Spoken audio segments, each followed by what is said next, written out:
No one's Figure that out. see that one. All right. Thank you, Emery. Good morning, everyone. Not so sure how many people are on Zoom this morning, but we had some IT problems and it's resolved. And so we wanted to get started. So welcome to the Legislative Committee Administrative Rules meeting on February 6th, 2025. This is the first meeting of the new committee for Lcar for this biennium. So I just wanted to open up the meeting and welcome everyone. And I'd like to do introductions around the table since we have new members. And then I'll turn the meeting over to our Ledge Counsel, Damien. Damien Leonard from the Office of Legislative Counsel. And I'm Rob Plunkett, Senator from Bennington District. Larry Sadkowitz, representative from Randolph.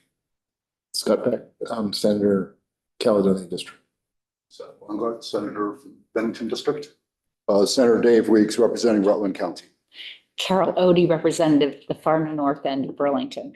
And Mark Higley from the Orleans Lamoille District. And Trevor Squirrel representing Underhill and Jericho and our Committee Assistant Emery Matthias. Okay, thank you. So all your opinion. Great. Well, since this is the first meeting of the committee needs to choose a new chair. So I would entertain motions, nominations. I nominate, so let me just preface this a little bit. The tradition is that the chair rotates from the House to the Senate on an annual basis. But it is tradition, not rule, as I understand it. And this is presumptuous, I presume, but I'm the only senator who has been on Lcar before, and so it might, under those circumstances, fall to me. And so in thinking about it, I really wondered, given that Representative Squirrel has done an excellent job and is incredibly attentive, which almost intimidates me. He's done such a good job. And careful and has just done a wonderful job leading this organization. And thinking about it, I approached him and asked whether he would be willing, not that I have, there's 8 of us, but I asked him if he would be willing, if I made the nomination, to continue for an extra year, and then we would probably revert to the usual. It's a really busy legislative session. He's got the skills and the history, and he's willing to do it. And so with that, I would ask the body I would nominate Representative Squirrel and ask that we all support him giving us another year of service. Thank you.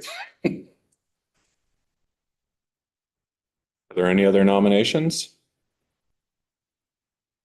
Okay, seeing none. All those in favor of Representative Squirrel serving as the chair for the coming biennium, say aye. Aye. All those opposed, say nay. You guys have it. Thank you. All right, Back to me. back to you to choose a vice chair. Okay, so nominations for vice chair. Open. I Representative nominate Senator Seth Bonecart. Okay, there's a nomination for Senator. Oh, yeah, okay. Any other nomination? Any discussion? All those in favor, please say aye. Aye. Opposed? Thank you. Carol was much more succinct than I was. Did you want a speech, Uh, Senator? We're going to try to move this along today. We have one rule, and I think it's a very straightforward rule, but you never know. So it'll make it easy for us to get through that one rule and give you a little exposure to that process. And then I've asked David if he'll do an Lcar 101 with the committee, and we'll try to be done probably no later than 8:45. If not before that. I know that prior to that. Emery, do we have the folks? Actually, question. I think we have 5 members from the original committee, right? Yeah. Well, Yes. when Carol comes back. Yeah. Because we have minutes from the last meeting. Oh, yeah, asking for a motion for approval of the minutes for January 30th. I'll make that motion. Have to wait for Carol. Any discussion? I'm gonna hold the vote and take it later when Carol gets back in the room, because that'll be 5. Okay, so let's move on to Rule 24, P24, Judicial Nominating Board rules. Speaking for the Judicial Nominating Board, that person on? Yes. Okay. Is Eleanor Spotswood, Chair of the Judicial Nominating Board. Ready to go? I am. Thank you, Mr. Chair. All yours. Wonderful. So my name is Ella Spotswood. I have been the chair of the nominating board for 6 years, which is the maximum. And just to correct the record, my term did just end. I do not believe the new board has met to elect a new chair yet, but they are all aware that I'm here. And Representative Rachelson, who is the secretary of the board, is also in the room. She will be continuing her service on the board. So just to be clear, I am the immediate past chair of the Judicial Nominating Board. So just a little background on the Judicial Nominating Board, because we are somewhat obscure.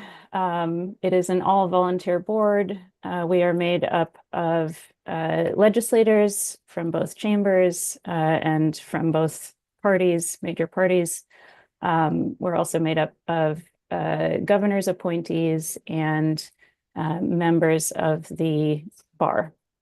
And the purpose of the board is when there is a judicial vacancy, the board meets to screen candidates for that vacancy and to decide whether they are well qualified to be appointed as judges in Vermont. And we send a list of all the candidates that we find well qualified to the governor for his consideration, and he appoints from that list. The last time that we updated our rules was in 2017.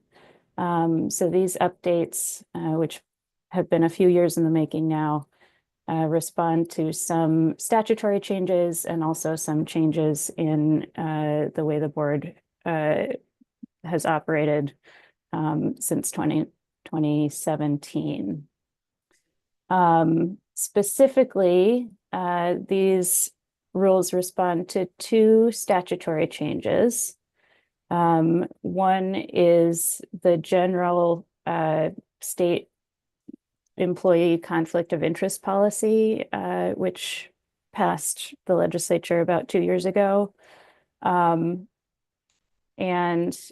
we had already identified that our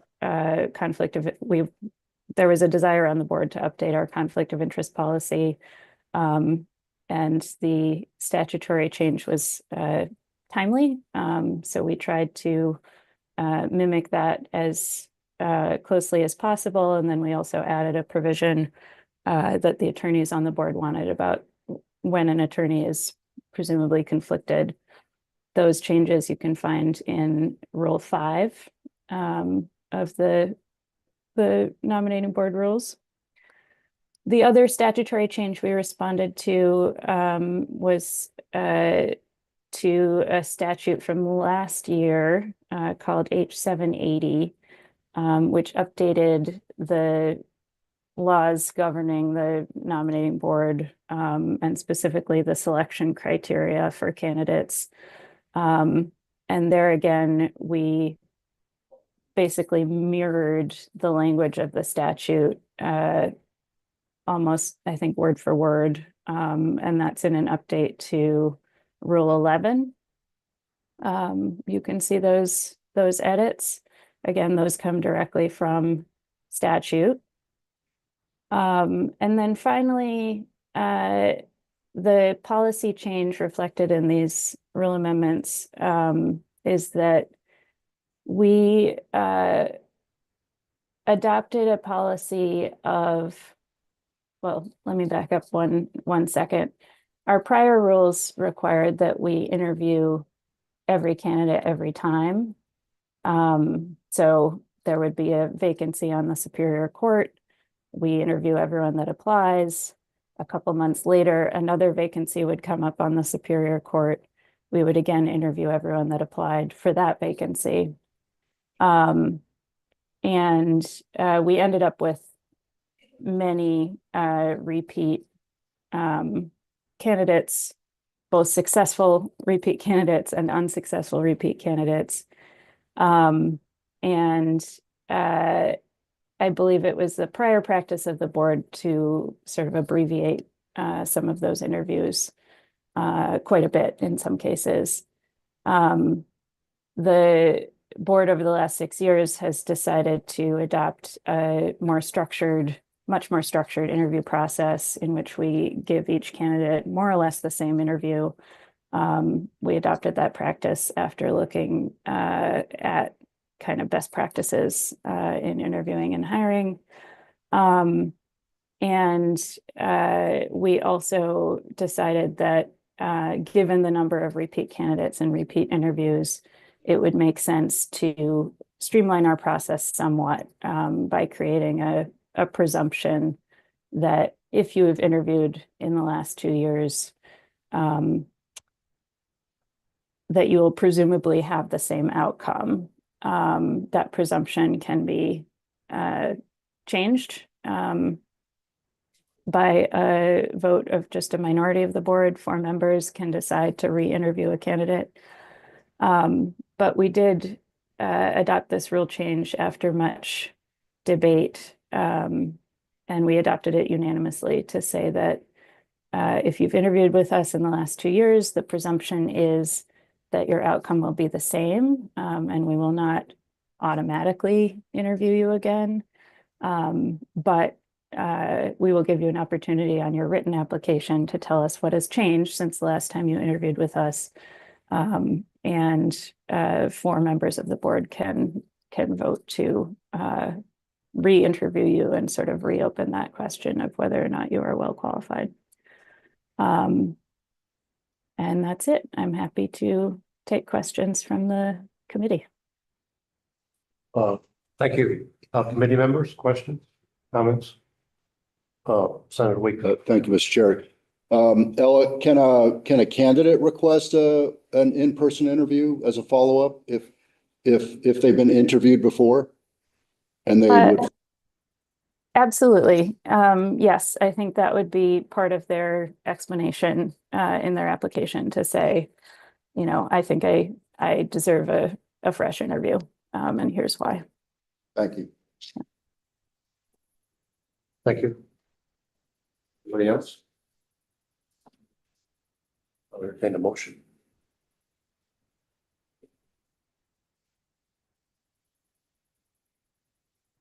You want a motion, sir? Yes. Thanks, sir.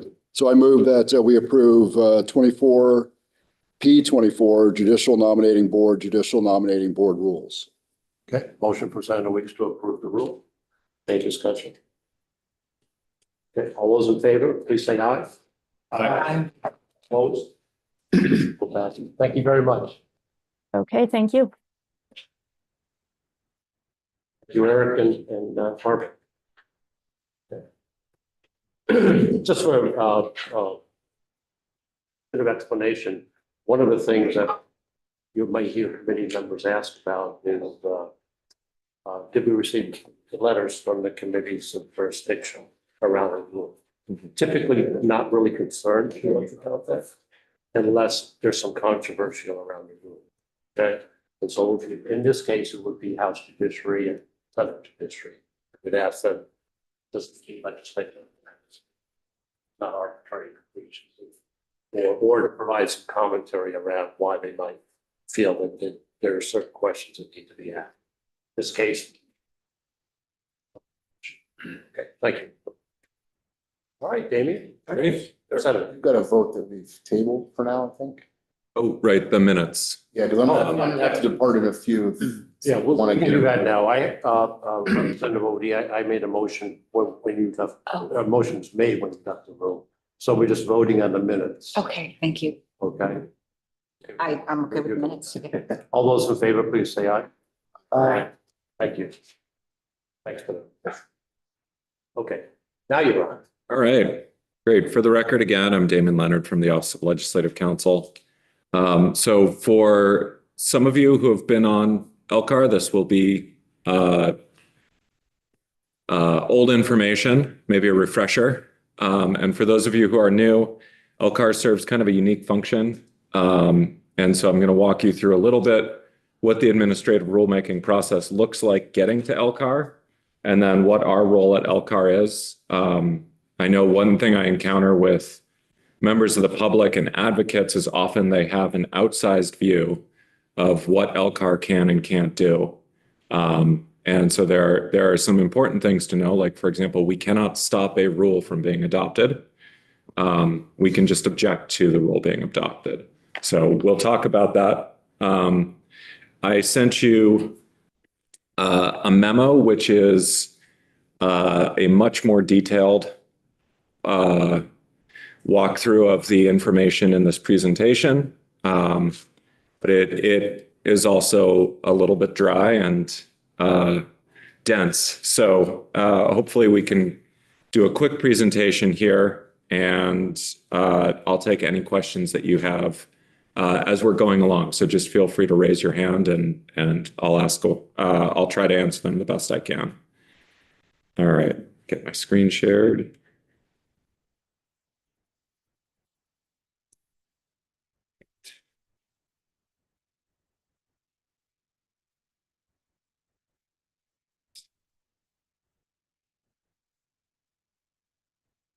Okay. So we're going to start with an overview of administrative rulemaking. Then we'll talk a little bit about the three main players in the rulemaking process. We'll go through sort of an outline of that process. Then we'll look at sort of what happens before Lcar actually considers the rule. So what's going on in the background in the weeks between when a rule arrives and when it gets to the committee. And then what your consideration of the rule looks like, what the effect of an Lcar objection is. We'll touch base on emergency rules, and then we'll look at some other authority provided to Lcar, which exists but is rarely used. First, under the Constitution, the General Assembly is the lawmaking entity. But as you might imagine, there are a lot of details that go into implementing the laws that we do not have time or expertise to address necessarily. For example, occupational safety and health is always one that I like to point to. We may understand that certain substances in the workplace require protection, or certain situations require protection, but there's a good chance that most of us are not industrial hygienists or biochemists, et cetera, to understand what concentration is safe of a certain chemical and what concentration is not. So we delegate the rulemaking authority to our Vermont Occupational Safety and Health Administration to look into that. And they actually rely on the Federal Occupational Safety and Health Administration. But in other instances, we have that expertise in the state, and they'll adopt those rules. Importantly, their rulemaking has to be within the boundaries that we set as a legislature. And that we're going to touch base on that again when we get to Lcar's authority, because we need to make sure that the rules are consistent with legislative intent and the authority we've granted, and they don't go beyond that or in a different direction than what we intended. The rules adopted by the agencies might implement the laws. They also interpret statutes and legislative language. As I'm sure all of you are aware, sometimes we don't write with the greatest of clarity here. And then we end up relying on the folks who are implementing the laws to explain to the public what it is we meant. And if we disagree, we change the law and update it. And then they also establish policies and procedures. So we may say that you apply for a certain benefit from the state or a license, and they'll establish the actual forms that you submit and so forth to get that license. Rules are legally binding on the persons they affect, provided that they are consistent with statute and the Constitution. That said, it's up to the courts to determine that. Again, we don't sit here and decide to invalidate rules. It's up to someone to challenge that in court. But that's another question that comes up. The rule says this, the statute says this. They're different. Which one should I follow? The answer is the statute. The statute is the supreme law within the state. Well, no, the Constitution is the supreme law within the state, then the statute, then the rules. I'm sorry. Still low on my caffeine intake for the morning. So, so who are the players when you're going through the rulemaking process? The first obvious one is the agency. Our statute says agency, but it's defined to include boards, commissions, departments, agencies, and any other entity of state government that we give rulemaking authority to. Those rules are then submitted before they're actually filed with the public. They're submitted to the Interagency Committee on Administrative Rules. And this is a committee appointed by the governor. What they look for is the style of the rule, its consistency with law and legislative intent, and with the policies of the governor. And they'll also look at strategies for maximizing public input. So you will see their feedback sheets from their meetings in the packets of rules that you get. Usually what they'll say is add an explanation about X in this section, correct the misspelling in this section, that sort of thing. So they're usually fairly minor comments that will then get incorporated into the rule when it's filed with the Secretary of State, who maintains the state's rule system, publishes the notices of rulemaking when they're filed, and assists agencies with the procedural parts of rulemaking.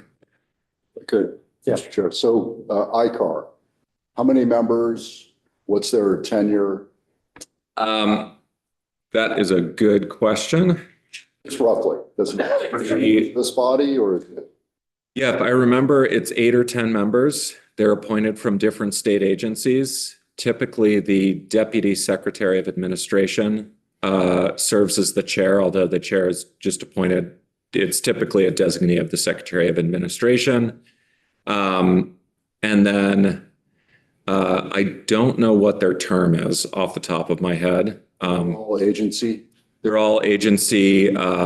A lot of them are attorneys within the agencies in the general counsel's office or something like that. Others are folks who have policymaking experience. So, and then they'll sit there and they rotate through fairly frequently. So this is my 11th year with the legislature. And I've seen at least,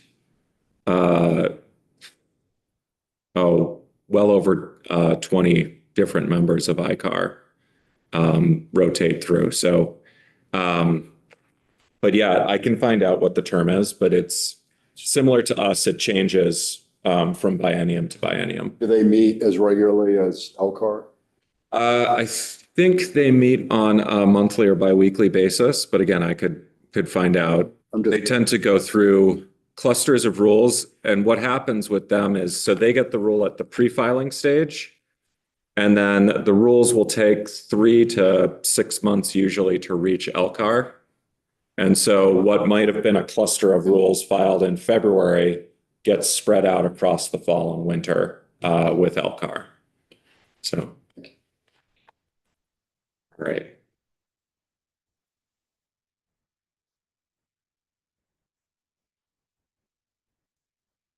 So, and then the other player is us. So we check the rules for consistency with the law and with our legislative intent.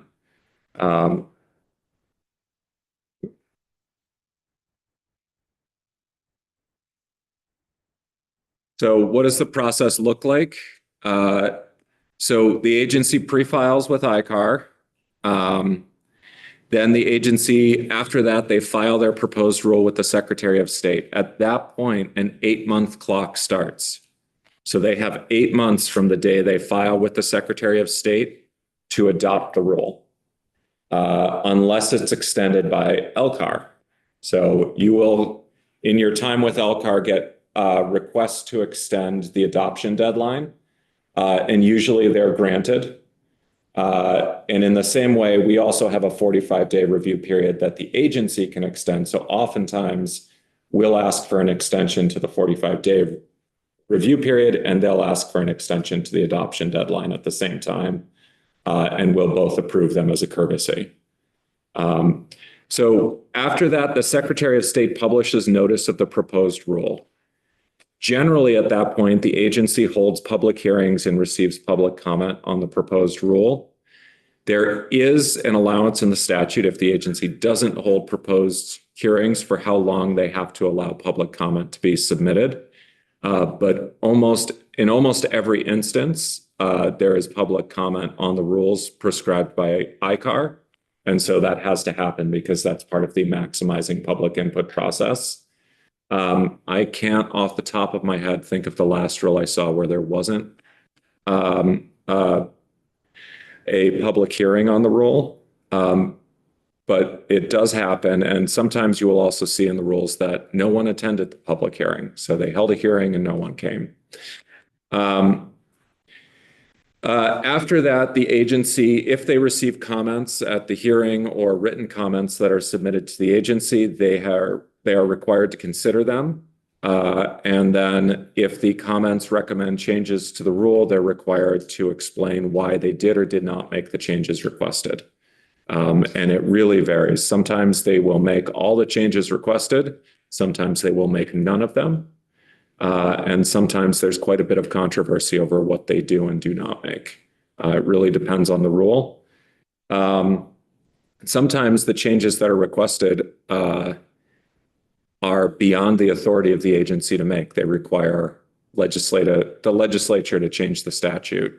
And sometimes they even require Congress to change federal law because there's something binding the agency. But folks, just like you will receive in your committees, requests for things that may be beyond the authority of the legislature, agencies will receive the same thing. And sometimes it serves as notice to take back to your colleagues in their policymaking committees that there's concern about something in the statute. So after that, the agency finalizes the rule and they file the final proposed rule with the Secretary of State and with Lcar. And that's when our job starts. So Lcar will typically put the rule on the schedule for a few weeks after it's received. And once we've received it, we have 45 days to review it. We will often, especially in the summertime, we'll hold fewer hearings per month and tend to cluster rules together. So sometimes we'll run quite close to that 45-day review period. This time of year, when we're all in the building, we can meet every week. So it's much easier to stay within that 45-day review period. And we give it the couple of weeks delay because these rules are lengthy, not always the most exciting read. And so it gives us time to review them, time to share them with committees of jurisdiction, to have council review them. And I'll talk more about that in a moment. Then we have our Lcar meeting. So you just saw a presentation of a rule. And then for some of these rules, there will be objections or concerns raised by Lcar. And then the agency, sometimes we raise the concerns before the meeting. There will be things that council finds in the rule, and we'll raise that with the agency, and they will submit to the committee a list of proposed changes to address those concerns. Sometimes they'll come in here and it's clear that Lcar has serious concerns about part of the rule, and we may table the vote, and the agency may go back and make other changes, or they may propose a change in the meeting.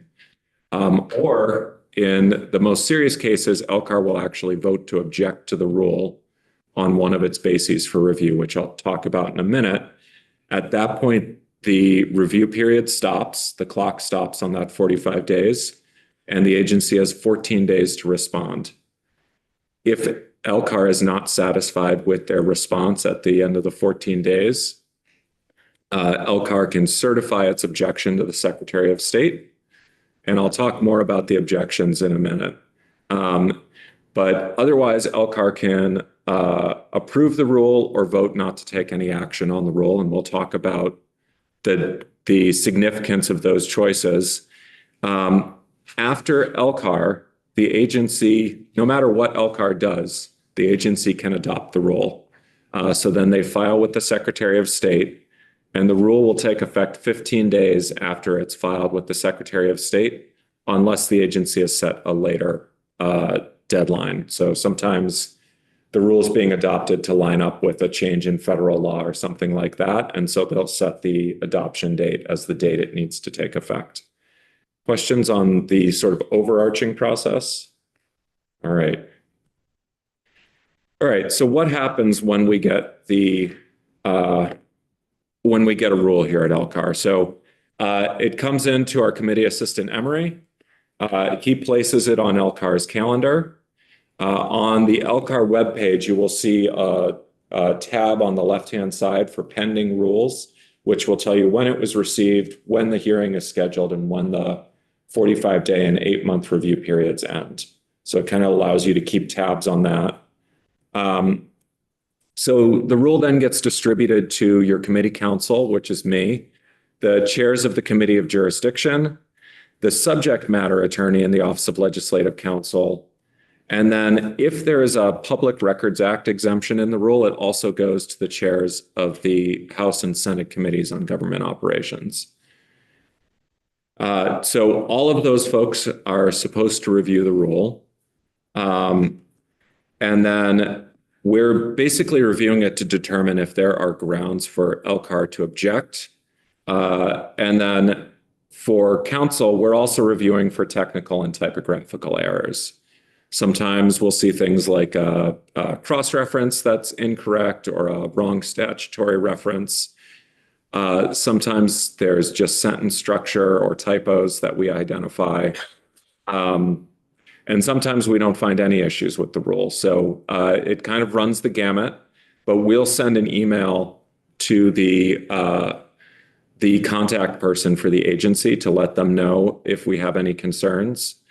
And also if we've identified something like it's beyond the agency's statutory authority or it's inconsistent with legislative intent, we will generally start talking to the agency ahead of time to let them know we have these concerns. Sometimes we're able to resolve the concerns ahead of time, sometimes not. And so the agency may file proposed changes to address the concerns or the typographical errors or whatever we find in there in advance of the Lcar meeting. Those come in by Monday at noon of the week of the meeting. And then they get sent out to the committee either in a separate email or together with your agenda on Tuesday. So you'll get a chance to see those and they'll be posted to the webpage and you'll be able to consider them. And then, like I said, on Tuesday, Emery provides you with an agenda and copies of any documents that you may not have yet by email. And then I will follow that email with a summary of the rules that you're going to be considering. Usually just a high-level summary of what does this rule address, and then do we have any concerns with it? I'll usually mention who the subject matter attorney is that reviewed the rule and have them copied on the email in case there are questions that come up. And then I'll also provide model language for your approval motions. The language is very basic and it presupposes that you're going to approve everything, but I also understand that that is not the case. I just provide the basic motion language since that's your most frequent motion. So as I mentioned before, you have 45 days to act on a rule unless that period is extended by the agency. Your choices when you get a rule are to approve it, approve it with modifications, take no action, or object. And objections can only be on certain grounds. So you can object that the rule is beyond the authority of the agency, that it's contrary to the intent of the General Assembly, that it's arbitrary, which means that it doesn't have a solid factual basis for the adopting the rule. And it's not written in a satisfactory style. And we have these requirements set out in statute. Satisfactory style means that it has to be clear and legible. And generally rules meet this style. I can think of one rule that I've been involved with where we sent it back to the agency and asked them to revise the style of the rule because the formatting was so difficult to follow. And they did it and it was fine. So, but that rarely comes up, but it does come up sometimes. We can also object that they did not maximize public input, that their economic impact analysis fails to recognize a substantial economic impact, or that their environmental impact analysis fails to recognize a substantial environmental impact. Those last two come up occasionally, but for most rules, they essentially are not really applicable because the rules affect a very small, especially environmental impact. There's often not a direct environmental impact of, say, a licensing rule. The economic impact, oftentimes it will identify that there's an additional cost to a licensee or something like that, but there's not much more to it than that, so it's not a complicated analysis. Occasionally we'll have rules where they've just clearly not considered something or chosen to overlook something or minimize something, and the committee becomes concerned about that. And then finally, sometimes issues come up with these rules that are outside of your jurisdiction. And so you may request that a standing committee review the issues relating to a final proposed rule that's been considered that were outside your jurisdiction. One of these that I can think of is, so for years I covered liquor and lottery for the General Assembly. And the lottery is a member of the multi-state lottery organization that runs Powerball, Mega Millions, Lucky for Life, all of these big games that you'll see advertised around the state. The problem with that organization is that they adopt rules that they push out to the states. And if the state doesn't adopt the rule within, I think it's like 90 days, then they can't sell the tickets. Problem with Vermont's rulemaking system is that to adopt a final proposed rule, it takes months to get through the process. So what happened for years was the lottery would come in here at least once a year for each of the games with an emergency rule that they would adopt. And they would come in saying, well, we know this isn't really an imminent threat to public safety, health, and welfare, but the state's going to lose a lot of money if we don't sell this, which would impact education, et cetera, et cetera. So, and what would happen is Lcar would take no action because it didn't meet the standard for an emergency rule. So your option was to object or to take no action. And if you objected, the rule could be challenged in court. And I'll talk about that in a little bit. So you would take no action. But what Lcar finally did is they sent a memo to the committees of jurisdiction and they said, could you please adopt legislation that creates a process that expedites this so that they don't have to come before us with an emergency rule. So two things happened. One, for the lottery, they got special permission for these multi-state games to adopt those rules as a procedure that's not subject to the standard APA process. So every time those rules come through, they just adopt them. They have to provide certain public notice, and that's it. And the second thing is, and we'll get to this in a minute when I talk about emergency rules, is you adopted a special emergency rule category for when there is a federal or multi-state rule change that the state is required to adopt in 120 days or less, which allows them to adopt an emergency rule and propose a final rule at the same time so that they can meet their deadline. Questions? I know this is a super exciting Thursday morning topic, so okay, let's talk about objections. So like I said before, the agency has 14 days to respond to an objection. If the agency's response is satisfactory to Lcar, then Lcar can withdraw its objection and approve the rule. If the response is not satisfactory, then Lcar, based on a majority vote, can file its objection in certified form with the Secretary of State. If there is a certified objection, then the rule or the portion of that rule that was objected to is no longer presumed to be valid by a court. And if it's challenged in court, the burden of proof to show that it's a valid rule. So typically when you challenge a rule in court, if you're challenging it, you have the burden of proving that it's not valid. What happens in this case is the agency has the burden of proving that it's actually a valid rule. So it starts the case differently and puts more pressure on the agency to defend their rule. That said, Lcar cannot prevent a rule from being adopted or invalidate a rule on its own. So this is something that we'll often get letters from the public if there's a controversial rule that says, can you just repeal this rule? And Lcar doesn't have that authority. That's beyond our scope. That's up to the whole General Assembly. If they want to change the statute and repeal the rule in the process, that's something that you have to do with both bodies and the governor's signature. So it's much more challenging than 8 of us or 8 of you agreeing on a Thursday morning. So the notice of the certified objection also gets included on all copies of the rule that are distributed to the public.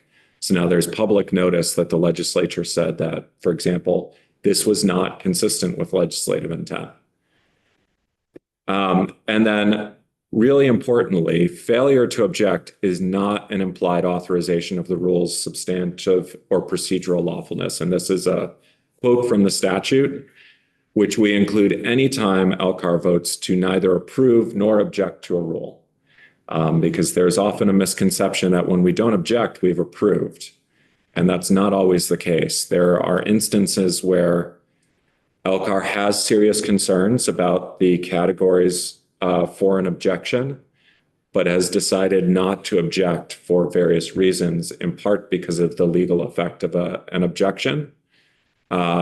So most recently, we did this with the General Assistance Emergency Housing Rules in the fall, and you'll be considering those again, the permanent version of those rules next week.